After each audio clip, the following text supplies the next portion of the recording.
Alright, Stephen Gonzalez here with James Beightler today, and James is kind of our bull pro shop extraordinaire, and he's just going to kind of walk us through the process today of buying a ball, and then he's going to kind of explain a little bit about what he does. So James, what can you say about if I walked in off the street looking for a bowling ball? What would you tell me? Most of the time, people would start off with a plastic ball or what they call a beginner ball. That would be the White Dot series and the Maxim series. What that does is it's generally designed to go straight, not really give you very much hook. Not to say that it can't hook, it could hook depending on how much spin you placed on it. But this is generally what we would put a beginner in. And then the step up from there would be our reactive balls, which are against this wall here. These are the ones that we have in stock at the moment.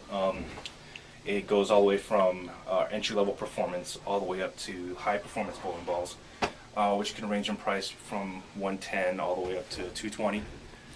So, you know, depending on their skill level, what they're interested in having the ball do, that would be the ball that I put them in.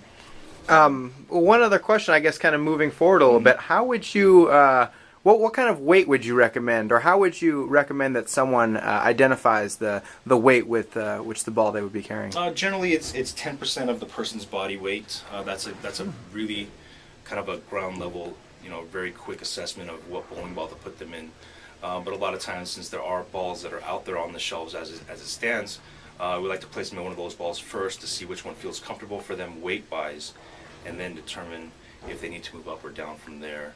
So a lot of times, if they pick up a 12-pounder and it feels comfortable for them, we like to move them up 1 pound, because once the ball is drilled for their hand, it feels more comfortable for the bowler, and it actually feels a little bit lighter. So we like to start with that. I guess where we're at now, we've got our bowling ball chosen out, and we've got a weight, and we've selected a ball. What are the next steps in that process? At that point, what we'll do is we'll go ahead and measure up the hand. Use this device here called the ball fitter.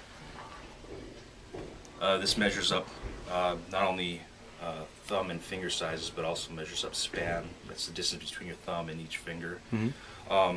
So this is the device that we would use. Once we get the measurements, then at that point, the ball is ready to be drilled.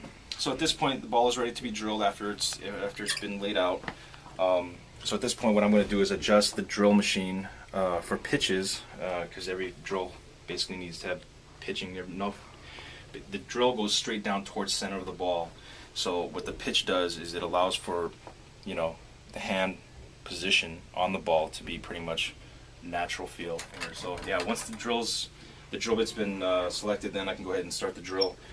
Initially what I'll do is I'll go ahead and create what they call a pilot hole, and then from there determine whether or not it's in line with the lines that I have drawn up on the ball. So I'll go ahead and do that right now. Here we go.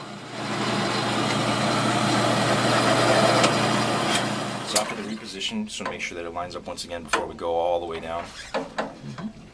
Everything lines up proper. So at this point I'll turn on the vacuum and the drill bit, and we'll go ahead and drill the hole.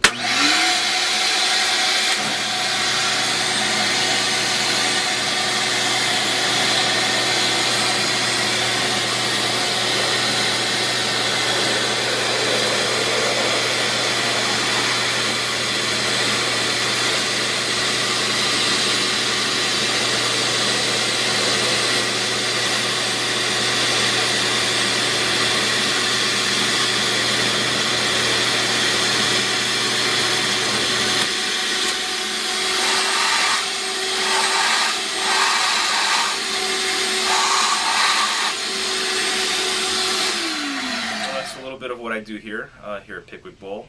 If you got any questions or want to stop by, feel free anytime. Pickwick Bowl, 921 Riverside Drive, Burbank, California, 91506. Thanks a lot.